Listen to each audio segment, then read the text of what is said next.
만군의 여호와가 말하노니 너희는 자기의 행위를 살필지니라. 너희는 산에 올라가서 나무를 가져다가 성전을 건축하라.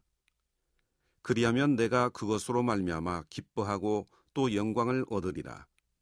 여호와가 말하였느니라. 소선지서 12권의 말씀을 우리가 계속해서 은혜를 나누고 있습니다. 오늘은 학계 선자를 통해서 우리에게 주시는 하나님의 놀라운 깨달음, 은혜가 있는 줄로 믿습니다. 선지자마다 그가 활동했던 시대적 배경이 있죠. 분명한 것은 어려운 시기, 힘든 시기마다 하나님은 믿음의 사람들 또 의인을 통해서 역사하시고 일하시기 때문입니다. 그 옛날 학계를 쓰신 것처럼 오늘 이 시대도요, 하나님은 여러분들을 쓰시길 원하고요, 여러분을 통해서 하나님의 위대한 일을 감당키를 원하셔서 오늘 이 자리에, 예배의 자리에 또 교회에 나오게 하신 줄 믿으시기를 간절히 소망합니다. 이것이 우리에게는 소망이 되고 희망이 되기 때문입니다. 그렇다면 학계 선지자가 활동했던 시기는 언제일까요? 그것을 역사적으로 분석해 보면 북이스라엘이 BC 722년에 아시리아로 인해서 멸망을 당합니다. 그리고 남유다도 BC 586년에 바벨론에 의해서 철저하게 멸망해 갑니다. 그때 바벨론이 했던 정책이 무엇인 줄 아십니까? 똑똑한 사람들, 좀 써먹을 만한 사람들을 다 포로로 잡아가죠. 그때 잡혀갔던 사람들이 많이 있습니다. 우리가 잘 아는 다니엘도 있고요. 또 많은 복음으로 살았던 사람들이 끌려가기도 했습니다. 그런 가운데 하나님은 분명한 것은 약속의 말씀이 전해졌죠. 포로가 끌려간 너희들이지만 70년이 지난 후에는 다시 돌아오리라고 하는 약속의 말씀을 주셨습니다. 그리고 나서 70년이 지난 이후에 바벨론도 페르시아라고 하는 제국에 의해서 멸망을 당한 이후에 고레스 왕이 새롭게 페르시아의 제국을 차지하게 됩니다. 그리고 나서 보니까 바벨론이 멸망시킨 나라에 좀 환심을 얻고자 바벨론이 잡아왔던 많은 포로들을 각국을 향해서 다 너희들 돌아가도 좋다라고 칙령을 내립니다. 이것이 그 유명한 고레스 칙령입니다. 그러다 보니 이스라엘 백성들이 3번에 걸쳐서 이스라엘로 돌아오게 됩니다. 이것을 1차, 2차, 3차라고 부르고요. 그때마다 하나님께서 믿음의 사람들을 통해서 쓰신 일들이 기록되어 있습니다. 학계도 그렇지만 느헤미야도 그렇고요, 에스라도 그렇고요. 다 하나님께서 이 포로기 이후에 귀환한 그들 향한 메시지가 담겨져 있습니다. 그렇다면 이 학계는 어느 때 활동했느냐? 바로 포로로 돌아온 그들을 향해서 우선순위가 무엇인지, 우리가 하나님께서 바벨론에서 멸망당했지만 하나님께서 약속하신 말씀대로 70년이 지나고 나서 이 땅에 돌아오게 하셨는데, 돌아오게 하신 데는 하나님의 뜻이 있는데 그 뜻에 우리가 어기지 말고 그 뜻에 부름받은 자의 삶을 살아가야 된다라고 외치고 있는 거죠. 마찬가지입니다. 오늘 하나님께서 수많은 사람들 중에 저는 여러분들을 택하시고 우리가 오늘 예배하는 자리에 나오게 하신 것은 하나님의 뜻과 계획이 있고요, 여러분을 통해서 하실 하나님의 위대한 일이 있음을 믿으시기를 간절히 축복합니다. 쓰임받기 원한다면 우리가 오늘 학계를 통해서 배워야 될 것이 무엇이냐면 우선순위가 바로 세워져야 한다는 거죠.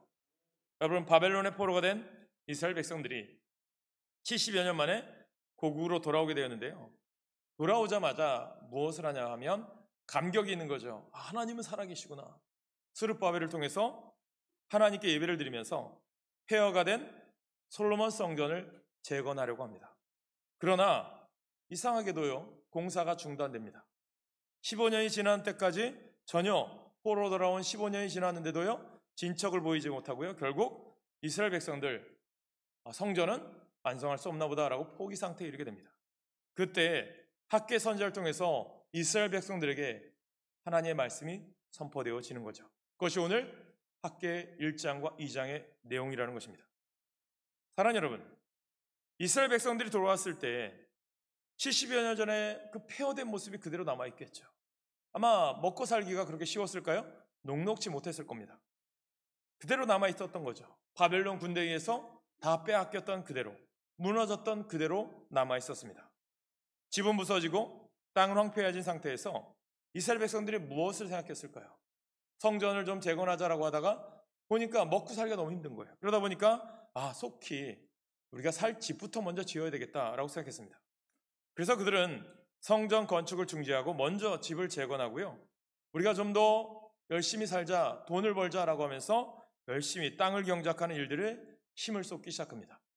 그러면 어떻게 되었을까요? 열심히 살았으면 잘 살게 되었다라고 끝나는 것이 아니라 하나님의 뜻이 있습니다. 그런데 문제는 뭐냐면 그렇게 열심히 집을 지었고요. 열심히 일을 했습니다. 돈을 벌었어요. 곡물도 수확을 했어요. 그런데 자기의 노력한 만큼 곡물이 수확되지 않습니다. 그런데도 계속해서 어려움은 계속되더라는 것입니다. 부지런히 일을 해도요, 수고한 만큼의 열매가 거두어지지 않아요. 수고와 노력의 결과가 신통치 않다라는 것입니다. 여러분, 하나님께서 이러한 모습을 통해서 우리에게 주시는 메시지가 있는 거죠.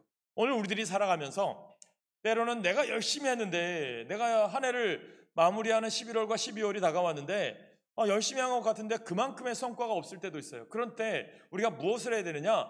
내 자신이 하나님의 뜻대로 살아왔는지 아니면 그렇지 못했는지에 대한 삶을 되돌아보는 시간이 이 시기가 되어야 합니다.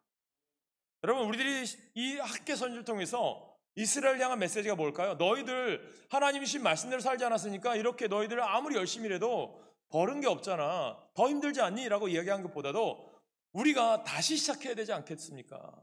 하나님 말씀대로 우리가 다시 서야 됩니다. 그래야 하나님의 복이 우리 가운데 임합니다라고 외쳤던 선지자가 학계라는 거죠. 우리가 쉽게 얘기하면 힘들고 어려울 때에 또 내가 먹고 살기 힘들 때에 다시 시작하는 것이 쉬울까요? 어렵습니다. 힘이 듭니다. 녹록지 않아요. 그런데 하나님께서는요, 어렵고 힘든 가운데도 주의 일을 위하여 하나님 뜻 가운데 살아가고자 애쓰는 그들을 어떻게 하시냐? 기뻐하신다라고 성경은 말씀하고 있다는 거예요. 하나님께 분명한 것은 하나님은 지금 이스라엘 백성들에게 무엇을 말씀하시느냐? 성전을 건축하되 멋있는 성전이 아니라 무엇을 얘기하냐면 이스라엘 백성들이 하나님께 예배할 수 있는 곳. 왜 이스라엘이 멸망했느냐? 하나님의 성전이 회파되어진 이유가 무엇입니까? 말씀대로 살지 않고 예배를 드리지 않고 우상 숭배가 횡행했던 성전이었잖아요. 그것이 무너진 거예요. 하나님이 이곳에서 다시 회복하고 다시 세우기를 주님은 원하셨다는 거예요. 무엇입니까? 이스라엘 백성들과 하나님과의 말씀의 능력의 교제가 있는 것이 성전이 되기를 원하는 것입니다. 그저 하나님의 말씀대로 무엇을 원하는 거예요? 너희들 최선을 다해서 하나님께 예배하는 곳을 향하여 산에 가서도 나무를 구해서라도 짓기 시작해라. 그러면 하나님께서 도와주신다는 메시지 아닙니까? 어렵긴 하지만, 화려하지도 않지만, 뭔가 부족하지만 시작한다는 것만으로도요, 하나님 우리 가운데 무엇을 하시는 거죠? 기뻐하시고요, 그것으로 인해서 하나님께서는 영광을 받으신다고 우리에게 선포하고 있는 거죠. 오늘 우리들이 이것을 깨달으시라는 거예요. 오늘 우리들이 하나님의 여러분 가운데 무언가 위대한 걸 원하는 게 아니라 오늘 내가 있는 삶의 현장에서, 내가 오는 이 삶의 모습에서 하나님 내 모습 이대로 주님 받아주시기 원합니다. 하나님 뜻대로 살겠습니다고 했을 때에 여러분의 삶을 세상이 주는 복이 아니라 하나님이 주시는 복된 사람으로 만들어주심을 깨닫게 되기를 간절히 소망합니다. 선지자마다 이름의 뜻이 있어요. 오늘 학계라고 하는 사람의 이름의 뜻은 명절입니다. 왜 명절일까? 다 의미가 있는 것 같아요. 아마 태어날 때 아니면 복음을 전할 때 하나님의 말씀을 선포할 때가 명절이었던 것 같아요. 특별히 이스라엘 백성들에게 이 말씀을 선포할 때가 언제냐면 수장절입니다. 한 해에 모든 것을 거둬들이며 하나님 앞에 수장, 창고에 드린 이후에 감사하는 절기로 드렸던 절기가 수장절입니다. 우리로 말하면 추수감사절기죠. 이 절기에 활동했기에 하나님의 말씀을 대언했기에 그 이름의 뜻이 명절인 것 같습니다. 사랑하는 여러분, 그럼을 통해서 이 학계를 통해서 말씀이 선포되어지고 BC 516년경에 비로소 성전, 제2성전이라고 얘기해요. 왜냐하면 성전이 세 번의 성전이 있습니다. 첫 번째 성전은 솔로몬이 지었던 성전이고요. 이건 좀 여러분들이 교회 다니면 좀 아셔야 돼요. 그리고 나서 바벨론에서 무너졌을 때 다시 오늘 세워진 게 수룹바벨 제2성전이라고 얘기해요. 그리고 또 성전이 또 무너져요. 어느 때 무너집니까? 로마 시대. 로마로 인해서 철저하게 무너집니다. 마지막 마사다 전투에서까지 저항을 했지만 전쟁에서 지고 모든 것이 무너져 내리죠. 그리고 나서 예수님 당시에 다시 성전이 재건되어집니다. 헤롯이 화려하진 않지만 이스라엘 백성들, 이방 민족이었던 헤롯이 분봉왕이 되잖아요. 예수님 당시에 예수님을 핍박했던 왕이기도 하죠. 예수님 시대에 그 지어진 성전이 뭐냐면 제3성전, 헤롯 성전이라고 얘기합니다. 그리고 나서 다 무너져 내리고 지금은 오스만 터키로 인해서 다 무너져 내리고요. 지금은 모슬림 모스크가 남아있는 거죠. 혹시 왜 모슬림의 모스크가 서느냐? 아는 것처럼 이 이스마엘이 모슬림의 후손들 아닙니까? 하나님께서 아브라함을 통해서 바쳤던 이삭을 바쳤던 곳이 모리아산이고 그것이 바로 예루살렘 성전이라는 것이고 또한 이스마엘도 하나님이 그곳에서 승천했다고 해서 그들이 모스크를 지어버린 거죠. 지금은 그 모스크만 황금 사원만 있는 것을 우리는 이스라엘에 가면 볼 수 있겠죠. 여러분 이것을 통해서 우리에게 주는 교훈이 무엇이냐? 사랑하는 여러분, 그들은 실로 포로 귀환 이후에 이 학계의 선자의 말씀을 다시 들어가다 보면 20년 만에 기나긴 공사 가운데 성전이 완공되어집니다. 그렇다면 오늘 성전이 완공되어졌으니까 다 되었다가 아니라 학계 선지자가 이 상황 가운데 이스라엘 백성들이 포로로 돌아온 이후에 그의 삶의 모습들을 보면서 선포한 말씀이 오늘 우리 가운데 주시는 메시지 같아요. 우리가 이 땅에 살아가는데 예수를 믿고 믿음 생활한다는 우리들 가운데 정말 우리들 중심에 우리들 삶 가운데 신앙의 중심이 하나님 중심의 신앙이 살아있는가 이것을 깨달으라는 거죠. 그래서 저는 오늘 우리 인생의 최우선순위가 어디에 있으면서 또 어려움 중에서도 하나님의 은혜를 어떻게 해야 체험할 수 있는지를 오늘 말씀을 통해서 깨닫게 되기를 간절히 축복합니다. 첫째로요, 성도는요 어려움 중에서도요 주의 일을 해나가셔야 될 줄로 믿습니다. 여러분 포로도에서 해방된 직후에 이스라엘 백성은 성전 건축은 시작했으나 완공할 생각은 없었던 것 같습니다. 도리어 자신들의 먹고 사는 문제에 더욱 신경을 쓰게 됩니다. 그래서 그들은 뭐라고 얘기합니까? 학계 1장 2절에 이런 말 하죠. 같이 읽습니다. 시작.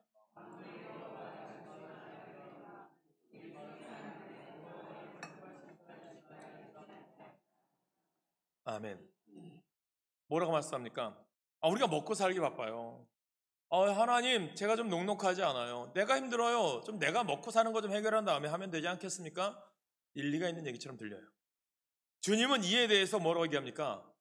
1장 4절에 말씀합니다. 같이 읽을까요? 시작. 이 성전이 황폐하였거늘 너희가 이때 판벽한 집에 거주하는 것이 옳으냐? 이 말씀이 무슨 뜻입니까? 그럼 말씀을 통해서 우리가 상상할 수 있는 것이 있습니다. 이스라엘 백성들이 포로에서 돌아왔을 때 얼마나 감격스러웠을까요? 그리고 자신들을 회복시켜 주신 것을 생각하면서 얼마나 감사와 찬양과 영광을 돌렸겠습니까? 어려울 때 여러분 어떻습니까? 어려울 때에 하나님을 생각하며 뜨거운 신앙 경험한 적 누구나 다 있으실 겁니다. 누구나 한 번쯤은 경험해 보시겠죠. 그런데 안타까운 것이 뭡니까? 영원할 것 같습니까? 우리들이 그런 경우가 있어요. 하나님의 기적을 체험한 이후 내가 정말 고치지 못할 병을 알았는데 기도하고 하나님께 매달렸더니 하나님께서 이 병을 고쳐주셨어. 내가 뭔가라도 다 할 것 같아. 그런데 여러분들 얼마나 그게 유효기간이 갑니까? 이스라엘 백성들이 그랬던 거예요. 감격의 순간이 지나고 나서 보니까 현실이 보여요. 성전을 재건하려고 하는 열정이 있었어요. 그들의 열정만 가지고는 할 수 있는 일이 아니었습니다. 아마도 이렇게 생각해 볼 수 있지 않을까요? 우리가 성전 건축하는 일을 좀 시작했는데 현실적으로 좀 어려우니까 형편이 좀 좋아지면 우리 시작하자. 그런데요, 학계가 이 선지자가 이들을 향해서 선포하는 말씀이 있습니다. 우리들이 깨달으셔야 돼요. 귀환한 백성들이 생활이 어려워지자 성전을 짓지 못하는 것이 아니라요, 그들이 성전 짓는 것을 멈추니까 어려워졌다라는 것입니다. 이것을 깨달으시라는 거예요. 오늘 우리들이 하나님의 은혜 경험하기 원해요? 하나님의 순종의 능력을 경험하기 원해요? 그렇다면 먼저 하나님 말씀대로 바로 서시게 할 주님의 이름으로 간절히 축복합니다. 오늘 본문의 핵심 교훈이 무엇인 줄 아세요? 그것은 우리의 신앙과 삶의 우선순위에 관한 것이에요. 오늘 본문의 이스라엘 백성들에게 가장 크게 문제가 되었다는 것은 그들의 우선순위가 하나님 앞에서 바르지 못했다라는 점이에요. 그들은 먼저 해야 할 것과 나중에 해야 할 것을 제대로 분별하지 못했고요, 오로지 자신들의 개인적인 일과 삶에만 우선순위를 두고 살았다라는 것입니다. 여러분 어떻습니까? 예배를 포기하거나 내가 좀 더 힘들고 어려우면 우리들이 쉽게 얘기하면 포기하는 것들이 있어요. 예배 생활 포기하거나 또 헌금 드리는 거 포기했을 때 그럼 여러분들 그렇게 생각하십니까? 좀 삶이 좀 좋아지셨나요? 삶이 좀 나아지셨나요? 언제부터인가 우리 믿음의 사람들이나 오늘 이 학개 선지자가 선포했던 이스라엘 백성들이 잃어버린 것이 있는 거예요. 하나님께서 오늘 이 땅 위에 여러분들을 보내신 이유나 하나님께서 수많은 민족 가운데 이스라엘을 택한 하나님의 뜻이 있고 이유가 있는 거예요. 이들을 하나님께서 포로 70년 됐으니까 당연히 돌아오는 게 아니라 당연한 건 없어요. 하나님의 뜻과 계획이 있으셔서 돌아오게 하셨단 말이죠. 그렇다면 돌아오시게 하게 하신 이유는 뭐냐? 회복이거든요. 이스라엘 백성을 통해서 하나님이 하실 일들에 대한 회복. 오늘 하나님께서 오늘 이 자리에 나와 예배를 드리게 하시고 오늘 우리를 택하신 이유는 여러분들 또한 하나님의 위대한 회복. 세상이 악해져 가잖아요. 전쟁의 소문과 끊임없는 악한 세력의 모습들이 우리 가운데 드러나지만 하나님은 그것을 바라보는 게 아니라 오늘도 믿음으로 하나님 뜻 가운데 예배하고 기도하고 말씀대로 살아가는 그 사람을 통해서 하나님은 오늘도 나라와 민족을 변화시키는 줄 믿으시길 간절히 축원합니다. 그 일을 위해서 부르셨거든요. 이스라엘 백성들 향해서 부르신 것처럼. 근데 하나님과의 관계 회복의 문제가 아니라 이스라엘 백성들이요 경제적인 문제에 집중하고 있으니 빗나간 열정이라는 거예요. 귀환의 목적을 잃어버리고 자신의 삶에 몰두하고 있으니 하나님이 복 주시겠습니까? 이것을 깨달으셔야 됩니다. 그래서 하나님은 성전이 건축되되 왜 건축하기를 원하셨어요? 포로기 시기에 썼던 시편이 있어요. 시편 137편입니다. 같이 읽겠습니다. 137편 1절에서 3절 시작. 우리가 바벨론의 여러 강변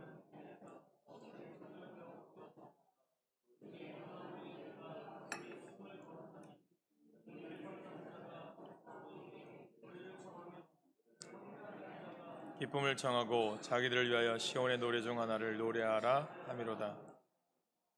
무슨 말씀일까요? 바벨론의 강변에서 시편 기자가 노래 불러요. 그들은 포로로 끌려왔어요. 나라를 잃어버렸고 낯선 땅에 와서 얼마나 핍박을 받아야 했겠습니까?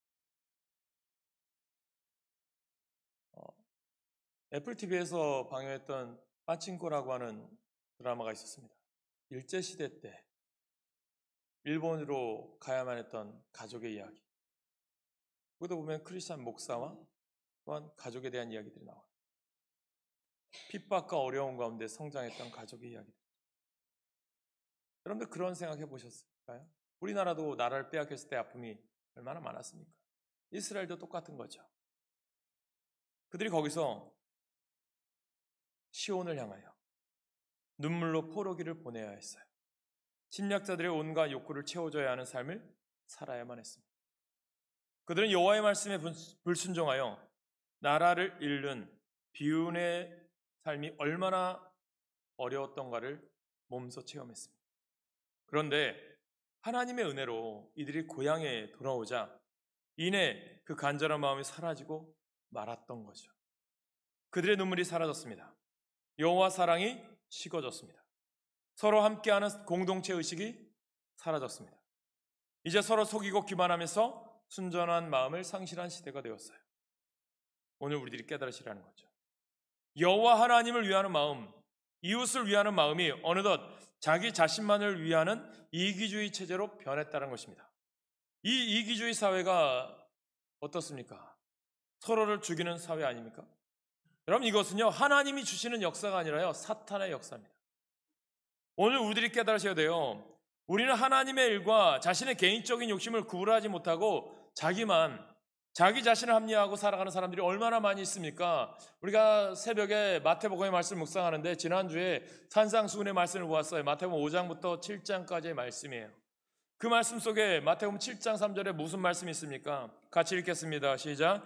어찌하여 형제의 눈 속에 있는 티는 보고 내 눈 속에 있는 들보는 깨닫지 못하느냐. 우리들이 그런 삶을 살아갑니다. 학개는 이러한 게으름과 태만과 이기주의에 빠진 이스라엘 향해서 다시 하나님께로 인도하고자 외쳤던 거예요. 오늘 우리 믿음의 사람들이 세상을 향해서 외쳐야 될 사명이 여기에 있습니다. 여러분 학개도요 그 당시 어려운 상황 몰랐을까요? 그런데 무엇입니까? 이 어려움 가운데서도 이 어려움을 이길 수 있는 능력은 도와주시는 하나님의 손길을 알아야 된다는 거예요. 이것을 바라보았기 때문에 주님을 향해서 이 학개가 말씀을 듣고 열심히 이스라엘 백성들을 올바로 살기를 인도했던 것을 깨닫게 되길 소망합니다. 사람들은요, 재물이 없다 하였고 인력이 없다 하였고 시기상조라고 하였어요. 성전 건축은 여러분 믿음적으로 아직 필요한 것이 아니라 하였으나 학개는 이렇게 어려운 때일수록 하나님이 함께 하셔야 함을 깨달았다는 거예요. 그래서 그들 중심에 무엇을 원한 거예요? 하나님 중심이 되기를 원한 거예요. 오늘 우리 교회가 여러분 가운데도, 여러분 가정에도, 여러분 삶 가운데도 하나님 중심의 신앙인 되시기를 간절히 축복합니다. 그럴 때 하나님 회복시키시는 거예요. 그럴 때 하나님의 복이 임하게 되는 줄 믿으시기를 간절히 축원합니다. 그래서 이스라엘 백성들이 길을 규례하는 것은요, 학개를 통해서 주시는 하나님의 음성이거든요. 건축하래가 아니라요, 하나님이 건축을 통해서 깨닫게 하시는 뜻이 있으니까요. 우리들이 깨달으셔야 됩니다. 예배하고 기도합시다. 여러분 가운데 목사가 우리 예배 드리러 나오세요, 기도하러 나오세요 라는 것이 무슨 뜻이 있습니까? 여러분들이 바로 서기를 원하는 목사의 마음이 있는 거예요. 그 마음이 뭐 목사의 마음일까? 하나님의 뜻이 있는 거죠. 하나님이 복을 주시지 않는 것을 불평하지 말고요, 왜 하나님이 복을 주실 수 없는지를 우리가 깨달으시라는 거예요. 여러분 이것을 깨달으셔야 될 거 아닙니까? 내가 복받을 만한 그릇이 있어야 된다는 거예요. 복받을 준비가 되어 있어야 됩니다. 여러분들이, 저는 우리 교회 성도들이, 오늘 예배에 나온 여러분들이 복받는 사람 되시길 간절히 축복합니다. 여러분 그들의 삶이요, 권고해서 하나님의 뜻대로 살 수 없는 것이 아니라 하나님의 뜻대로 살지 않아서 곤고해진 인생을 보는 거 아니겠습니까? 다시 시작하는 것이 복이라는 거예요. 왜 전쟁의 소문과 정말 이 시대가 악해져가는 소리가 들릴까요? 바로 서지 않기 때문 아닙니까? 세상이 타락해져 가잖아요. 무엇이 정의고 무엇이 공의인지 사라져버리고 뭐 차별금지법이다, 동성애다, 타락한 시대에 살아가요. 어느 나라는 뭐 자기의 성을 자기가 결정하라. 하나님이 창조하신데 남자와 여자를 창조하셨는데 자기 마음대로 성을 결정하래요. 이게 무슨 하나님의 뜻이 있습니까? 이 시대에 하나님께서 우리들에게 원하는 게 뭡니까? 죄는 죄임을 자각하게 하고요, 올바른 삶을 인도할 수 있도록 믿음으로 올바로 우리가 서기를 주님은 원하시는 거예요. 우리가 깨달으셔야 돼요. 주의 일을 하잖아요. 완전히 갖추어진 상태에서 일하는 것이 아니라 하나님이 부르신 그 부르심의 열정에 답하는 것이 필요하다는 것입니다. 그런 여러분 많잖아요. 어떤 뭐 목사들이 새해가 되면 이 집사님 이런 일 좀 해주세요, 권사님 이런 일 해주세요, 부탁을 한단 말이에요. 그러다 보면 아직 준비가 안 됐어요. 아직 녹록하지 않아요. 아직 제가 시간이 없어요. 여러분, 마음이 없는 거지 시간이 없는 게 아니고 물질이 없는 게 아니에요. 부르신 곳에서 하나님이 깨닫는 게 뭡니까? 우리의 삶에 완벽한 환경이 존재하는 것이 아니라 부르신 곳에서 순종하는 것만이 존재할 뿐입니다. 다시 예배자로 살아가시기를 헌신하는, 결단하는 여러분 되시길 주님의 이름으로 축복합니다. 세 번째, 성도는요 또한 성전을 건축하되 자신의 성전을 재건해야 합니다. 뭐냐면 삶 속에서의 중심이 필요한 거예요. 학개는 육적인 성전 재건을 넘어서서 우리 모두가 참으로 하나님, 여호와 하나님만을 섬기는 성전이 되기를 원했던 것입니다.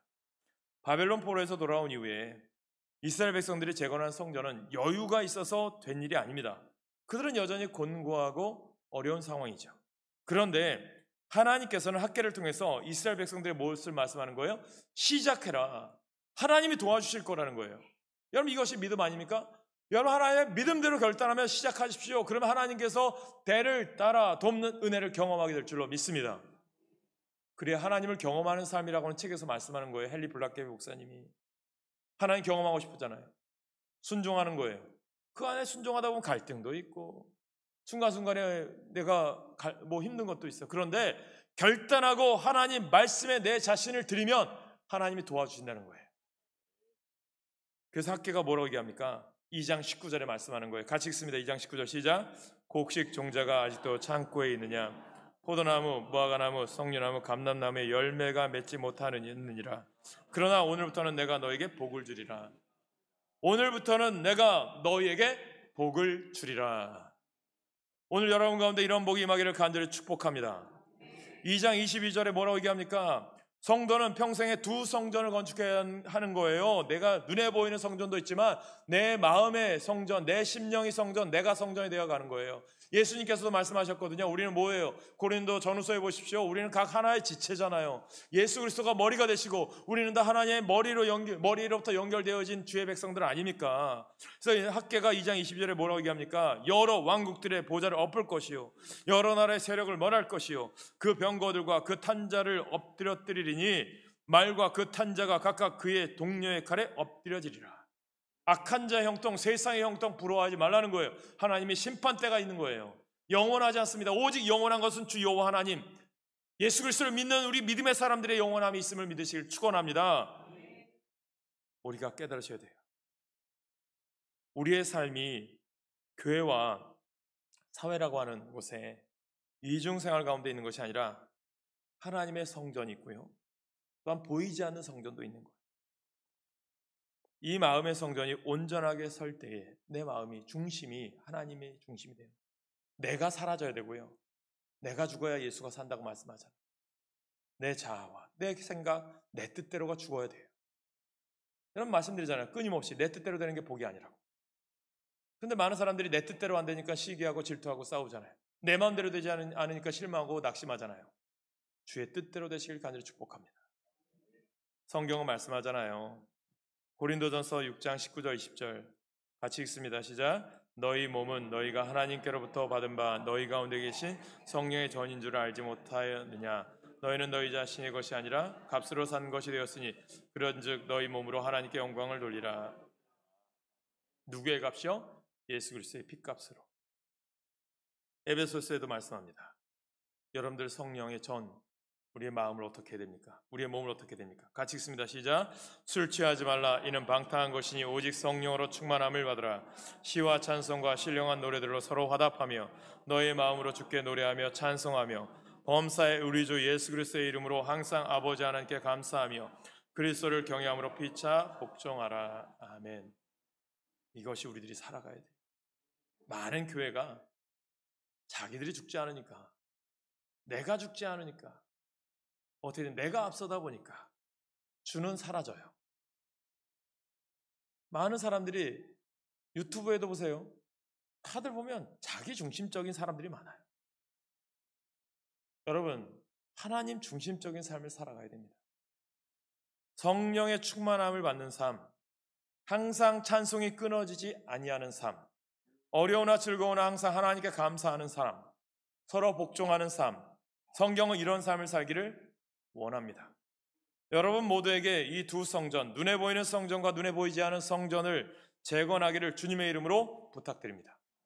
세 번째, 오늘 우리들이 깨닫는 것, 예배 자리에 나온 우리들은요, 성전에 거하시는 하나님의 영광을 바라보시기를 축복합니다. 세상은 자꾸만 눈에 보이는 교회를 경시하게 하지만 우리 믿는 자들은 교회를 더욱 소중히 여기며 주님의 뜻을 따라야 합니다. 왜냐하면 교회는 어떤 곳입니까? 하박국 선지자가 2장 20절에서 이런 말을 합니다. 같이 읽습니다. 시작. 오직 여호와는 그 성전에 계시니 온 땅은 그 앞에서 잠잠할지니라 하시니라. 아멘. 성전이 하나님이 함께 하시는 곳이 되어야 합니다. 유대인들은 첫 번째 포로에서 돌아온 지 20년 후에 이미 많은 사람들이 화려한 집을 짓고 살았던 것 같습니다. 하지만 여호와의 집은 형편이 없었어요. 그때 학개가 말하는 게 1장 4절 5절이잖아요. 이 성전이 황폐하였거늘 너희가 이때 판벽한 집에 거주하는 것이 옳으냐? 그러므로 이제 만군의 여호와가 이같이 말하노니 너희는 너희 행위를 살필지니라. 아멘. 사람들의 특징이 그런 것 같아요. 뭔가 인생에서 괴로운 시기를 보낼 때에 무슨 잘못이 있는지 살펴보지만 문제가 없다고 생각하면 자신을 살필 생각을 하지 않는다라는 거예요. 이스라엘의 문제는 성전이 황폐되어 있어도 뭐 내 집에 문제가 없는데, 우리 가정에 문제가 없는데 뭐 괜찮지 뭐, 그렇게 생각했던 것 같습니다. 여러분, 신앙의 문제는 뭘까요? 하나님과의 관계성인데 말입니다. 그런데 관계의 문제를 주의 깊게 살펴보지 않으면 상처가 깊어질 때까지 잘 모를 때가 많이 있어요. 깨달으셔야 됩니다. 여러분, 이스라엘 백성들이 포로에서 돌아와 집을 짓고 살고 있으나 성전이 황폐되었다는 말은 먹고 살만하니까 하나님을 예배하는 영적 삶이 피폐해졌다는 말씀입니다. 여러분, 이것이 오늘날 우리들이 깨달으셔야 됩니다. 여러분, 이 뜻은 무엇입니까? 결국은 이로 인해서 곤고함, 영적인 피곤함이 다가오고요. 영적으로 회복되지 않으니까 여러분 삶이 공고한 거예요. 이것을 우리가 아셔야 됩니다. 저는 여러분들이 바쁘고 힘들더라도 기도하는 삶을 사시길 주님의 이름으로 간절히 축원합니다. 이것이 우리 삶이 되어야 한다는 거예요.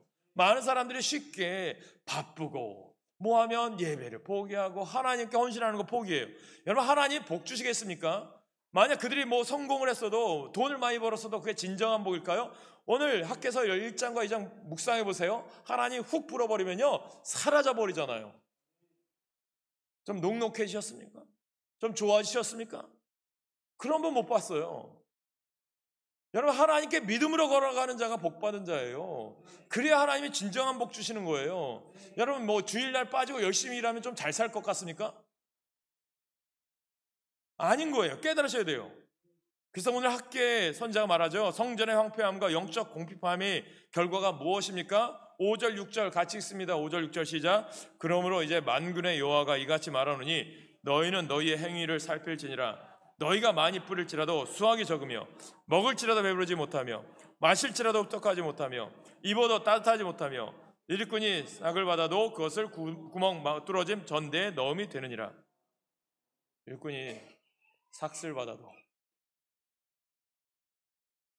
뭐예요? 낡은 거죠. 다 새는 구멍이 있어요. 학계는 이와 같은 말씀을 수장전에 말씀드렸죠. 형편없는 추수가 끝나가는 시기에 선포하고 있습니다. 땅은 이슬을 그쳤고 땅의 산물이 더 이상 나오지 않는 이유를 이스라엘의 영적 황폐함에 있다라고 말씀드리고 있어요. 오늘 우리들이 깨달으셔야 돼요. 여호와를 하나님 앞에서 자신을 정직하게 살피는 자에게는 회복의 은혜가 임하게 될 줄로 믿습니다. 여호와의 회복은 단순히 이전과 같은 상태로 회복기가 아니라 이전보다 더 큰 영광이 임하는 거예요. 우리 성도들이 그렇게 되기를 원해요. 우리 교회가 또 그렇게 되기를 원해요. 비록 오늘 학계의 메시지가 포로기 이후에 있었던 오래된 이야기지만 오늘 우리들에게 주는 메시지 아닙니까? 나라가 황폐해져 가고 전쟁의 소문이, 정치의 세계가 경제적으로 어려워져가는 이 시대 속에 살아갑니다. 물가가 고공행진을 치다 못해서 배추 한 포기가 10,000원을 넘어가는 이 시대에 살아가는 우리. 하나님 우리에게 주시는 메시지가 무엇입니까? 여러분, 농사를 짓는 분들이 아시겠지만 풍년이 들면 가격이 떨어져서 걱정이고요. 풍년이 들면 많이 재배하지 못해서 항상 똑같은 거예요. 하나님이 도와주시지 않으면, 하나님이 함께 하시지 않으면 복이 아닌 것을 농부도 알아요. 지혜로서. 오늘 우리들이 깨달으셔야 됩니다. 비록 육신이 약하여 우리가 교회에 나오지 못하게 되었을 때 우리는 교회를 사모하여 그리스도의 사랑을 달라고 간청해야 할 것입니다. 멀리 세상에 있을 때에도 우리는 용서하시는 하나님의 사랑으로 가득 찬 교회를 기억해야 할 것입니다. 예수 그리스도가 머리가 되신 교회, 하나님의 사랑으로 가득 찬 교회, 개인 이기심과 태만과 게으름이 사라지는 교회, 이 교회가 바로 성령이 역사하는 교회인 줄로 믿으시기를 간절히 축복합니다. 우리 교회가 그렇게 되어야 돼요. 아직 부족하죠. 어렵습니다. 그러나 하나님은 도와주실 거예요. 우리가 사람 바라보지 말고 주변 바라보지 마세요. 하나님께서 여러분에게 주신 각자의 뜻이 있다니까요. 학계 2장 9절에 뭐라고 말씀해요? 이 성전의 나중 영광이 이전 영광보다 크리라. 만군의 여호와의 말이니라. 내가 이곳에 평강을 주리라. 만군의 여호와의 말이니라. 우리 교회 위에, 저는 여러분 삶 속에서 이런 평강이 임하길 간절히 축복합니다. 눈에 보이는 우리 교회가 하나님이 임재하고 하나님이 역사하는 교회가 되길 원하고, 여러분들의 삶이 보이지 않는 교회가 되어서 일터와 가정과 사업장에서 주의 복음을 전하고 그리스도의 사랑을 전하는 교회가 되어야 되지 않겠습니까? 또 그런 생각을 해요. 우리 지방에도 보면 어느 교회가 너무 어려워서 교회를 내어놓았대요. 그 목사님의 말을 들으니까 안타까워요. 그 목사님 택시 운전을 했어요. 평상시에. 그래서 평소에 전화하려면 전화 못 받으니까 문자 달라고 얘기하더라고요. 안타까워요. 저는 이번 우리가 12월 성탄절의 헌금은 저는 그 교회를 드리고 싶더라고요. 하나님은 분명히 우리 가운데 역사하시고 우리 교회도 어렵거든요. 쉽진 않아요. 그러나 하나님께서 분명히 저는 여러분을 통해서 하실 일들을 기대하거든요. 그 기대 속에 살아갑시다. 여러분, 우리가 현실이 녹록지 않고 어려울지라도 하나님은 우리 가운데 역사하실 거예요. 그 믿음으로 나가는 여러분 되셔서 하나님이 여러분 삶도 복주고 교회도 복주고 다른 교회에 더 희망이 되는 교회가 될 수 있는 하나님의 교회가 세워지는 능력에 재현될 수 있도록 우리 애쓰고 노력합시다. 그래서 11월 12월 하나님의 감사절기와 예수 그리스도의 이 땅에 오심에 아름다운 영광이 많은 우리의 삶이 되시길 주님의 이름으로 간절히 축복합니다.